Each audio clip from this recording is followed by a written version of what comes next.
صادق ہے جعفر صادق ہے جعفر صادق ہے جعفر صادق کاظم اٹھا رہے ہیں جعفر کا جنازہ.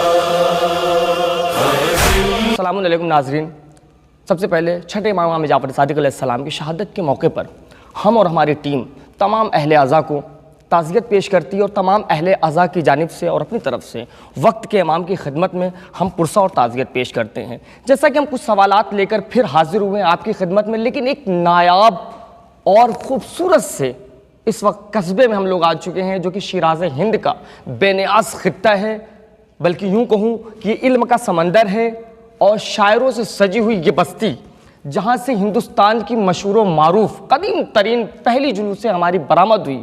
ہم اس سرزمین بڑا گاؤں پہ آ چکے ہیں اور اس سرزمین بڑا گاؤں کے امام جمعہ یعنی کہ حجت الاسلام عالی جناب عزت مآب اعظمی عباس صاحب قبلہ کی خدمت میں، جو کہ ہر انسان اور ہر عزادار کے دل میں دھڑک رہے ہیں اور اپنے علم اور اپنے خطابت کے زور پر اس وقت پوری دنیا میں محیط ہیں، پھیلے ہوئے ہیں، چھائے ہوئے ہیں، اور تمام مومنین کی جانب سے اور اپنی طرف سے آقا کی خدمت میں ہم کچھ سوالات لے کے آئے ہیں جس سے ہم اور ہمارے ناظرین فیضیاب ہو سکیں. چلتے ہیں آقا کی خدمت میں سوال لے کر. آقا سب سے پہلے تو ہم سوال سے پہلے سلام عرض کرتے ہیں، اور آقا اس وقت ہم کچھ سوالات لے کر آئے ہیں شہادت امام جعفر صادق علیہ السلام پر. وہ ہم آپ کو پڑھ کے بتا دے رہے ہیں کہ علم امام جعفر صادق اور فقہ جعفری پر روشنی ڈالتے ہوئے امام جعفر صادق علیہ السلام کی سخاوت کے بارے میں بتاتے ہوئے امام جعفر صادق علیہ السلام نے ہم تمام عزاداروں کے لیے عبادت کو لے کر کس طرح کے پیغامات دیے ہیں وہ آپ ہمیں بتا دیں مختصر میں، تاکہ ہم اور ہمارے ناظرین یہ سارے کے سارے فیضیاب ہو سکیں. بسم اللہ. اعوذ باللہ من الشیطان الرجیم. بسم اللہ الرحمن الرحیم. وَبِهِ نَسْتَعِينُ وَهُوَ خَيْرُ النَّاصِرِينَ وَصَلَّى اللَّهُ عَلَى مُحَمَّدٍ وَآلِهِ الطَّيِّبِينَ الطَّاهِرِينَ. اما بعد. بسم اللہ الرحمن الرحیم. سب سے پہلے تمام شیعان حیدر کرار، بالخصوص امام جعفر صادق علیہ السلام کے چاہنے والے کی خدمت میں امام جعفر صادق علیہ السلام کی شہادت کے عنوان سے تسلیت اور تعزیت عرض کرتے ہیں، اور بالخصوص اپنے زمانے کے امام حجت خدا یوسف زہرا امام عصر علیہ السلام کی خدمت میں تعزیت اور تسلیت عرض کرتا ہوں. جیسا کہ ہمارے بھائی نے بڑا عمدہ سوال کیا، ماشاءاللہ، خدا سلامت رکھے اور مزید اور توفیق عنایت فرمائے کہ اس طریقے کا پروگرام انشاءاللہ جتنا ہو سکے اس کو وہ انجام دیتے رہیں، نشر کریں، تاکہ چینل بھی ایک ذریعہ ہے اللہ کے دین کو لوگوں تک پہنچانے کا.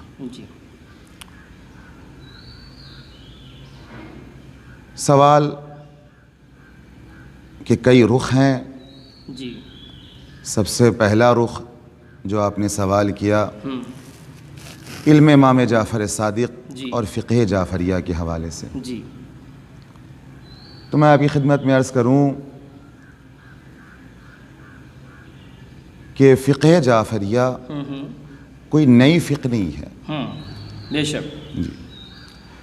اور سب سے اہم بات یہ ہے، اس لیے کہ تمام ناظرین ہماری باتوں کو سن رہے ہیں، ان تک یہ پیغام بھی پہنچانا چاہتا ہوں کہ یہ خود ایک بہت بڑی مظلومیت ہے امام جعفر صادق علیہ السلام کی. اللہ اکبر. بالکل اسی طریقے سے جس طریقے سے مولائے کائنات کی مظلومیت تھی. اللہ اکبر. کہ جس کا تذکرہ خود مولائے کائنات نے کیا کہ میری سب سے بڑی ایک مظلومیت یہ ہے کہ لوگوں نے میرے نام کے ساتھ معاویہ کے نام کو جوڑا ہے. اللہ اکبر. اللہ اکبر. بے عین ہی یہی مظلومیت امام جعفر صادق علیہ السلام کی بھی ہے کہ چھٹے امام کے فقہ جعفریہ کے ساتھ لوگوں نے کیا کیا، اور فقہوں کو جوڑ دیا، جیسے مثلاً فقہ حنفی، فقہ مالکی، فقہ شافعی یا فقہ حنبلی وغیرہ کو۔ در حقیقت میں ایک سوال کرنا چاہتا ہوں آپ سے بھی کہ اگر فقہ حنفی کا نام لیا جائے تو یہ بتائیے کہ یہ فقہ ایجاد کب سے ہوئی؟ واہ، بھائی ابو حنیفہ سے پہلے تو یہ فقہ نہیں تھی۔ نہیں تھی، بالکل۔ فقہ شافعی کا نام لیا جائے تب بھی میں یہی کہوں گا کہ ان سے پہلے تو یہ فقہ وجود میں نہیں آئی تھی۔ بالکل۔ اور در حقیقت دیکھا جائے تو انہوں نے جو کچھ حاصل کیا ہے وہ امام جعفر صادق علیہ السلام ہی سے حاصل کیا، بے شک، سبحان اللہ۔ اور جو کچھ اگر کہیں نہ کہیں سے بیان کر رہے ہیں تو یہ اسی در کا فیض ہے۔ بالکل، بے جو اگر جہاں جہاں وہ حق بیان کر رہے ہیں، صحیح مسئلے مسائل کو بیان کر رہے ہیں، تو یہ اسی در کا فیض ہے۔ شک۔ لیکن فقہ جعفریہ میں عرض کر دوں کہ کوئی نئی فقہ نہیں ہے جی۔ فقہ جعفریہ وہی فقہ امام محمد باقر ہے، وہی فقہ سجادیہ ہے، وہی فقہ حسینی ہے، سبحان اللہ، وہی فقہ حسنی ہے، سبحان اللہ، وہی فقہ علوی ہے، اور وہی فقہ محمدیہ ہے۔ سبحان اللہ، سبحان اللہ، جزاک کوئی نئی فقہ نہیں ہے۔ سبحان اللہ۔ بس فرق یہ تھا کہ کام تو ہر معصوم نے کیا ہے، کام تو ہر امام نے کیا، اس لیے کہ امام آتا ہی ہے دنیا میں اپنی ذمہ داری کو انجام دینے کے لیے۔ سبحان اللہ۔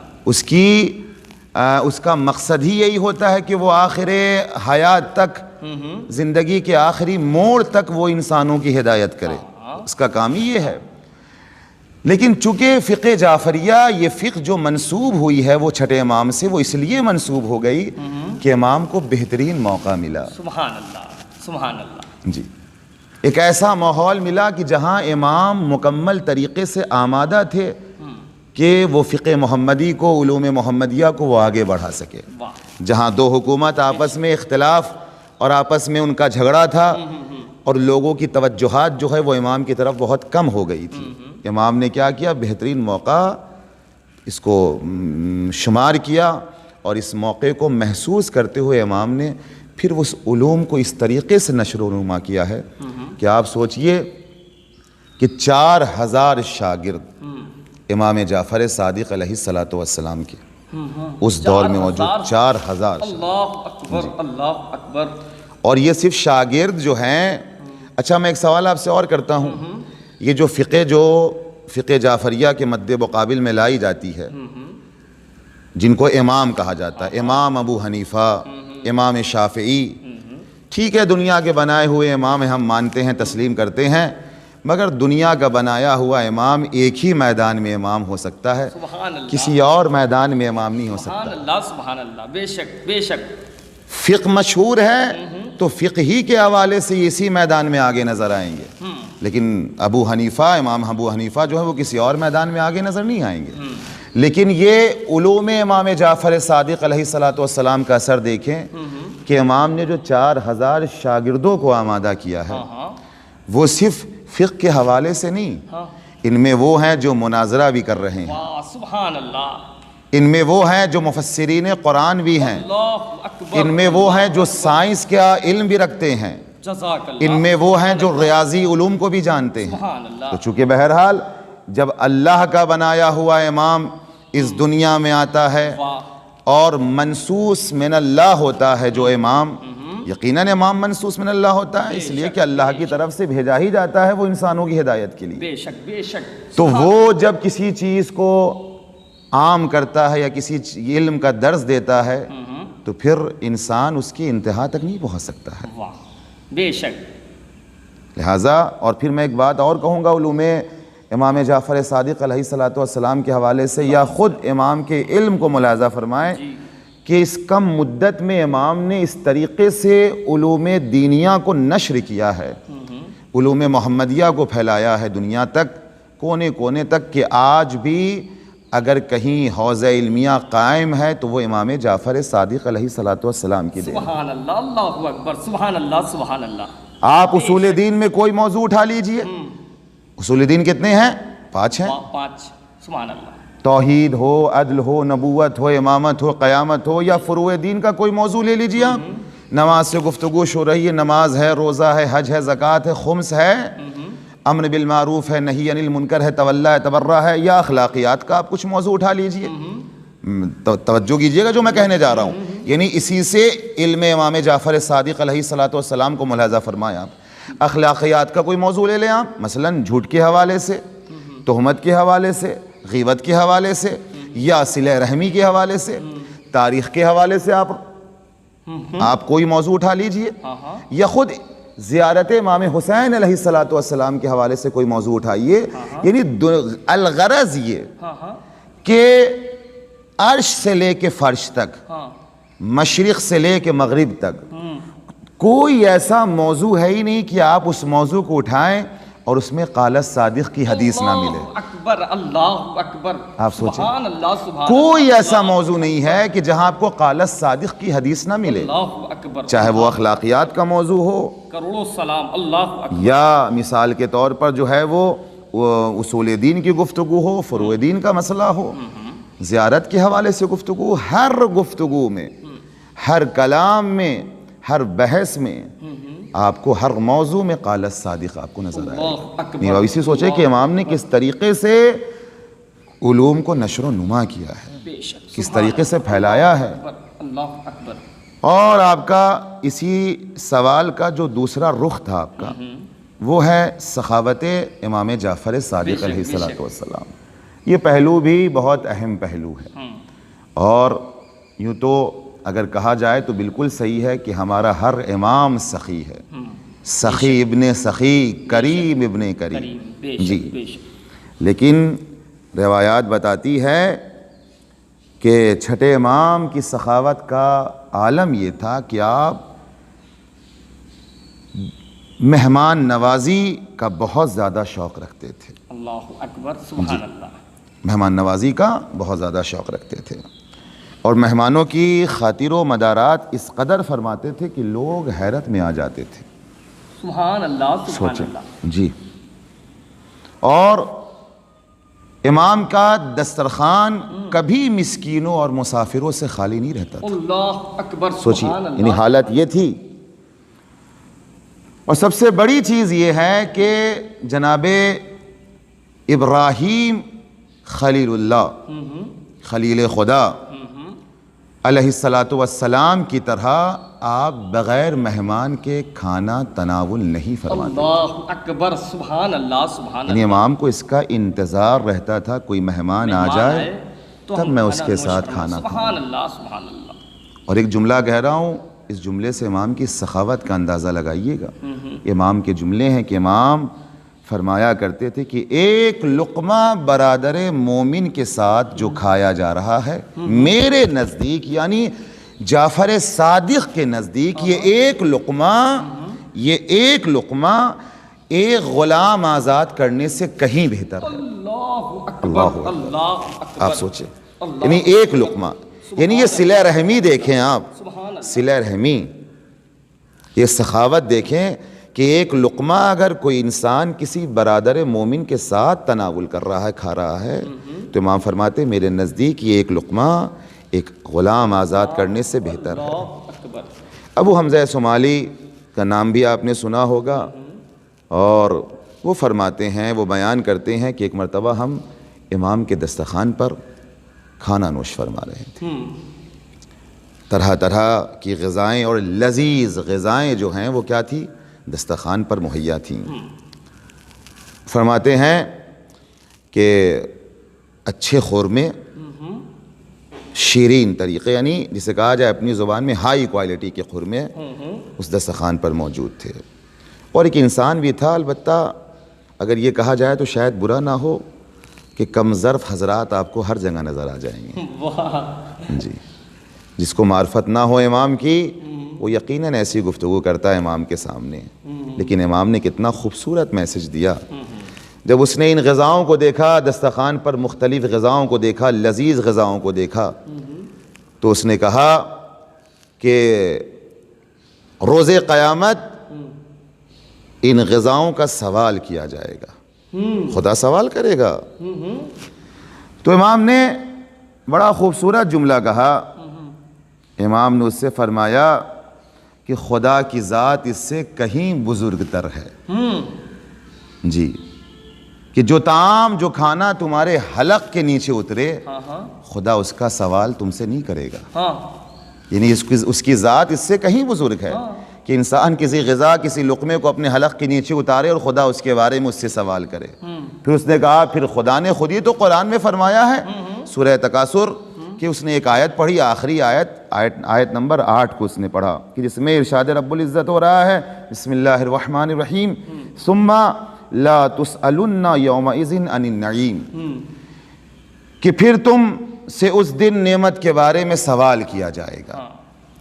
تو یہ جب خدا خود ہی قرآن میں فرما رہا ہے اس آیت کے ذریعے سے, تو پھر ہم کہہ سکتے ہیں کہ ان غذاؤں کا سوال بھی روز محشر کیا جائے گا. تو امام نے عجیب جملہ کہا, بڑا خوبصورت جملہ, کہ اس آیے کریمہ میں جو نعمت سے مراد ہے وہ یہ غذائیں نہیں ہیں بلکہ اس نعمت سے مراد ہم آل محمد ہیں. اللہ اکبر, اللہ اکبر, اللہ اکبر. اس نعمت سے مراد ہم آل محمد ہیں. جی سبحان اللہ, سبحان اللہ. اور اللہ روز قیامت یہ سوال کرے گا کہ تم نے اس نعمت کی کتنی قدر کی جو ہم نے تمہیں دی, عطا کی, سبحان اللہ. اور ان کے ساتھ تم نے کیسا سلوک کیا, چونکہ نعمت سب سے عظیم نعمت تو یہی ہے. اور پھر امام نے کہا, قرآن کی ایک اور آیت کو پڑھا کہ ایک مقام پر خدا انہی نعمتوں کا تذکرہ کر رہا ہے, ایک دوسرے مقام پر اور اس طریقے سے تذکرہ کر رہا الیوم اکملت لکم دینکم واتممت علیکم نعمتی ورضیت لکم الاسلام دینا. امام نے فرمایا یہاں بھی نعمت سے مراد ہم ہی ہیں. ہم اہل بیت, واہ سبحان اللہ, سبحان اللہ. جو اس نعمت کی جتنی قدر کرے گا, جو اس نعمت کا انسان جتنا شکریہ ادا کرے گا اور اس کی قدر کرے گا, خدا یقیناً اس نعمتوں میں اضافہ کرتا چلا جائے. بے شک, سبحان اللہ, سبحان اللہ. اور میں اپنی بات کو تمام کرتے ہوئے آپ کے سوال کا ایک آخری رخ بھی ہے کہ میں اس پہ بھی کچھ روشنی ڈال دوں کہ امام نے جو آپ نے فرمایا کہ چھٹے امام نے عبادت کے حوالے سے ہم چاہنے والوں کو کیا پیغام دیا ہے. تو امام کا بڑا خوبصورت پیغام جو عنوان بصری کے حوالے سے ہم تک پہنچایا ہے کہ جو امام کا شاگرد بھی ہے, امام کا صحابی بھی ہے, چاہنے والا بھی ہے, اس کے دل میں امام کی محبت بھی ہے. عنوان بصری جب امام کے پاس آتے ہیں اور آ کے پوچھتے ہیں کہ مولا یہ بتائیے حقیقت عبودیت کیا ہے, سنیے گا, حقیقت عبودیت کیا ہے؟ حقیقت عبودیت کیا ہے؟ تو امام نے کہا, امام نے 3 باتیں اس کے سامنے رکھی کہ حقیقت عبودیت, عبادت کی حقیقت کیا ہے. امام نے 3 باتیں اس کے سامنے رکھی. امام نے کہا نماز پڑھنا عبادت کی حقیقت نہیں ہے.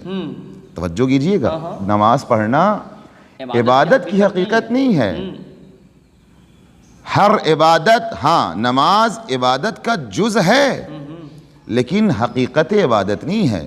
ہر عبادت عبادت کا ایک عمل ہوتا ہے.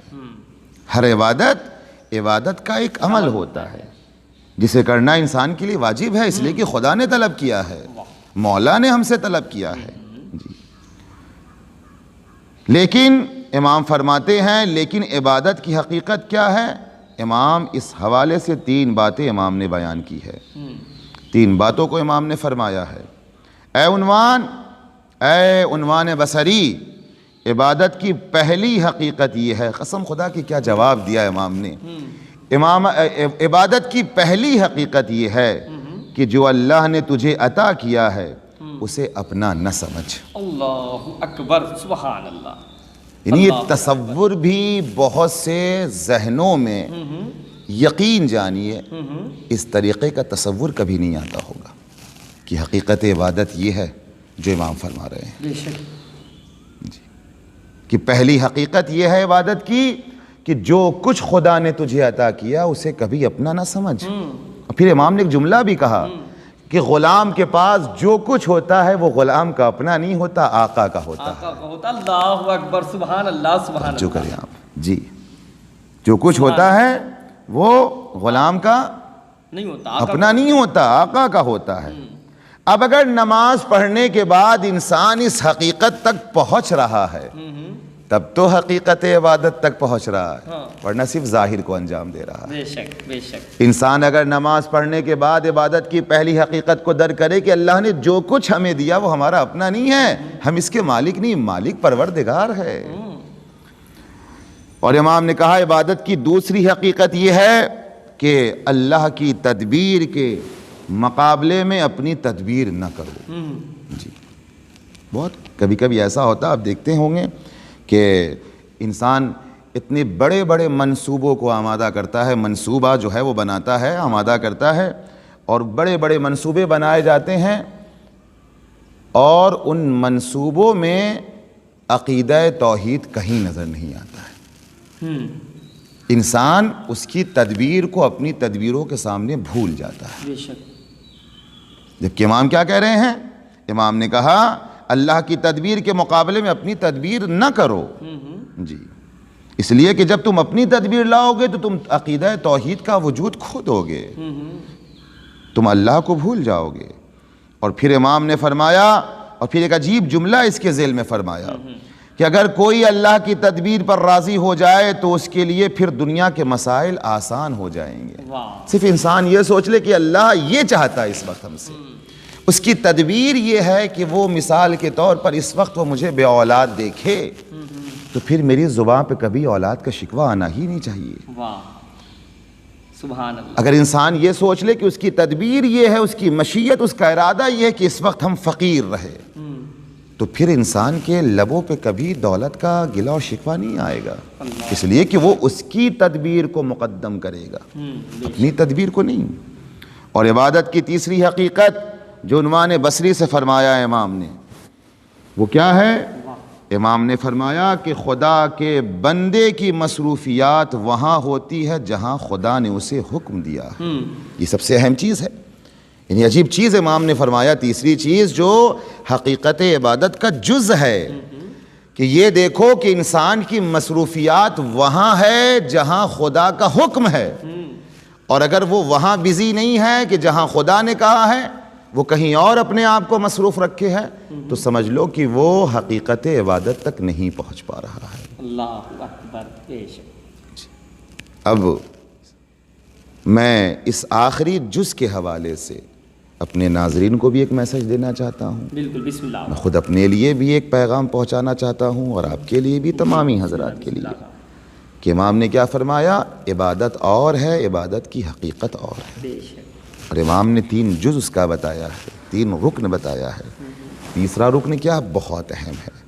پہلا بھی بہت اہم ہے، البتہ یہ تینوں بہت اہم ہیں۔ انسان صرف اگر اس پر غور کر لے کہ اللہ نے جو کچھ ہمیں دیا ہے، ہم اس کے مالک نہ کبھی تھے، نہ ہیں، نہ کبھی رہیں گے۔ دوسری چیز کہ اللہ کی تدبیروں کے سامنے انسان اپنی تدبیروں کو اہمیت نہ دے۔ اور تیسرا سب سے اہم رکن کہ امام نے کیا کہا کہ یہ دیکھو کہ انسان وہاں مصروف ہے جہاں خدا نے حکم دیا ہے۔ اگر وہ اپنی مصروفیات کو وہاں انجام دے رہا ہے جہاں حکم پروردگار ہے، تو اس کا مطلب یہ کہ اس کی مصروفیت اطاعت پروردگار بن رہی ہے۔ اور اگر وہ اس کے خلاف اپنی زندگی کو مصروف رکھے ہوا ہے، تو اس کا مطلب یہ ہے کہ اطاعت پروردگار میں زندگی بسر نہیں کر رہا ہے۔ اب اگر اذان کا وقت ہے اور انسان اگر نماز کو چھوڑ کر دوسرے کاموں میں اپنے آپ کو مصروف رکھے، تو اس کا مطلب یہ ہے کہ یہ حقیقت عبادت نہیں ہے۔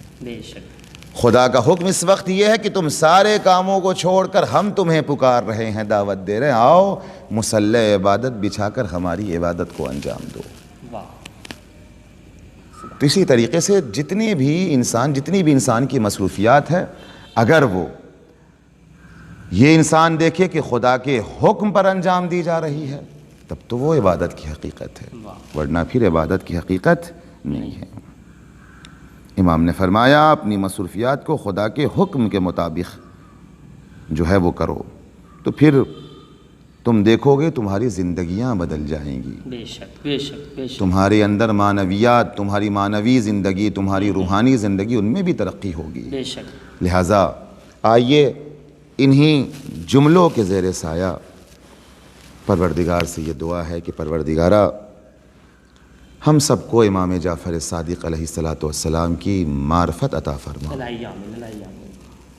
ہم سب کے دل میں امام جعفر صادق علیہ السلام کی وہ محبت ڈال دے جو محبت کا حق ہے، اور ہم سب کو اس بات کی توفیق عنایت فرما کہ ہمارا عمل اس طریقے کا ہو جس طریقے کا امام جعفر صادق علیہ الصلاۃ والسلام نے ہم سے چاہا ہے. اور سب سے آخری دعا خدا کے حضور میں، خدا کی بارگاہ میں اور حجت خدا کی بارگاہ میں یہی ہے کہ جلد از جلد روضہ امام جعفر صادق علیہ الصلاۃ والسلام تعمیر پائے. اس لیے کہ امام کی شہادت کے ایام ہیں یہ، اور اسی مناسبت سے یہ پروگرام بھی رکھا گیا ہے. امام کی ایک بہت بڑی مظلومیت یہ بھی ہے کہ جس نے دین محمدی کو، علوم محمدیہ کو اس طریقے سے پھیلایا ہو، آج اس کی قبر پہ دن کی دھوپ پڑتی ہے اور رات کی اوس پڑتی ہے. چاہنے والوں کے مزار تو بنے ہوئے نظر آتے ہیں، مگر جو امام وقت ہے، جو حجت خدا ہے، آج جب انسان اس کی قبر پہ جاتا ہے تو واقعاً دل جو ہے وہ روتا ہے، آنکھیں نم ہو جاتی ہیں. ایک تو جانے پہ پابندیاں ہیں، جب انسان جائے تو پھر نہ بوسہ دے پائے. لہٰذا بہرحال اللہ سے دعا یہی ہے کہ پروردگارہ حجت آخر کا ظہور جلد از جلد ہو، تاکہ یہ ساری مشکلات ہمارے درمیان سے رخصت ہو جائے، جنت البقیع کی تعمیر بھی ہو اور ہماری تمام تر مشکلات بھی دور ہو جائے. ربنا تقبل منا انک انت السمیع الدعاء. اللہم صلی علی محمد وآل محمد وعجل فرجہ. جزاک اللہ آغا، جزاک اللہ. بہت ہی عمدہ آغا نے میسج تمام لوگوں کو دیا ہے. ہمیں امید ہے کہ یہ جتنے لوگ دیکھ رہے ہیں تمام لوگ فیضیاب ہوئے ہوں گے. آغا نے جو بیان فرمایا اور ہم بھی فیضیاب ہوئے ہیں. تو چلیے ملتے ہیں انشاءاللہ پھر کسی نیکسٹ ویڈیو میں. تب تک کے لیے جعفر صادق ہے، جعفر صادق ہے، جعفر صادق ہے، جعفر صادق. کاظم اٹھا رہے ہیں جعفر کا جنازہ.